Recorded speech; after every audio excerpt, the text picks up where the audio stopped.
លំដាប់ថ្ងៃកើតទាំង7ក្នុងការថ្វាយសង្ឃទានដើម្បីលើករាសីតែអ្នកកើតថ្ងៃណា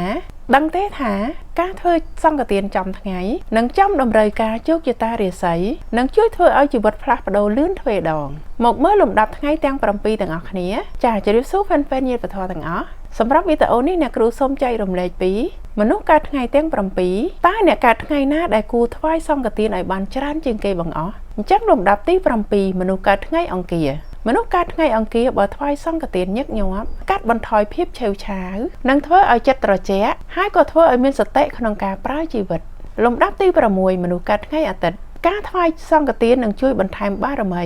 និងបន្ថែមសិរីមង្គលដល់តួនាទីការងារលំដាប់ទី5មនុស្សកើតថ្ងៃពុធការថ្វាយសង្ឃទាននឹងធ្វើឲ្យចិត្តរបស់អ្នកកើតថ្ងៃពុធបានស្រឡះកាត់បន្ថយការគិតស្មុគស្មាញហើយក៏ជួយបង្កើននូវសតិបញ្ញា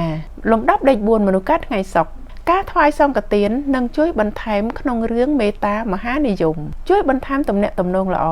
និងភាពរុងរឿងនៅក្នុងជីវិតលំដាប់លេខ3មនុស្សកើតថ្ងៃច័ន្ទមនុស្សកើតថ្ងៃច័ន្ទជាមនុស្សដែលមានចិត្តល្អិតការថ្វាយសង្ឃទានជាប្រចាំនឹងជួយធ្វើឲ្យចិត្តរបស់អ្នកកើតថ្ងៃច័ន្ទស្ងប់ហើយនឹងជួយបន្ថែមបុណ្យបានច្រើនលំដាប់លេខ2មនុស្សកើតថ្ងៃប្រហ័សថ្ងៃប្រហ័សជាថ្ងៃដែលមានជោគជតាបុណ្យលេចធ្លោដូច្នេះការថ្វាយសង្ឃទាននឹងរឹតតែជួយបន្ថែមបុណ្យចាស់ឲ្យកើតផលកាន់តែលឿនលំដាប់លេខ1ថ្ងៃសៅរ៍មនុស្សកើតថ្ងៃសៅរ៍រមែងមានមេរៀនសាកល្បងនិងបន្ទុកធ្ងន់តាមជំនឿ